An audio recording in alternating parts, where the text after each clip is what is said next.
салом алайкум бинандагони гиромӣ, хуш омадед ба канали Диққат ТВ. Сархати хабар.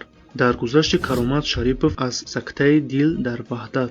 Субҳи имрӯз собиқ роҳбари Созмони муҳоҷирони меҳнатии тоҷик Каромат Шарипов бар асари сактаи қалбӣ вафот кард. Каромат Шарипов ҳомии ҳуқуқи маъруф дар миёни муҳоҷирони тоҷик дар синни 57-солагӣ аз олам даргузашт.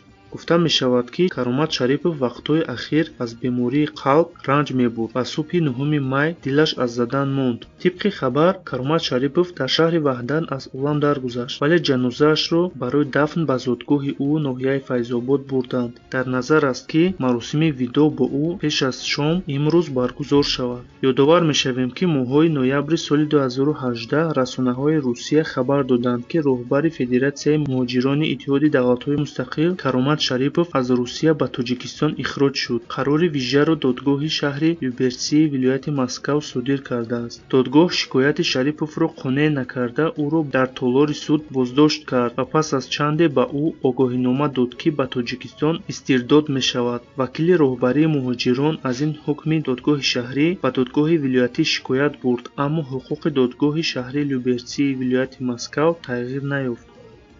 Ташаккур барои диққататон. Агар ба канал обуна нашуда бошед, обуна шавед, лайк монед, видеоро тақсим кунед. Феълан ташаккур. Хайр, худоҳофиз.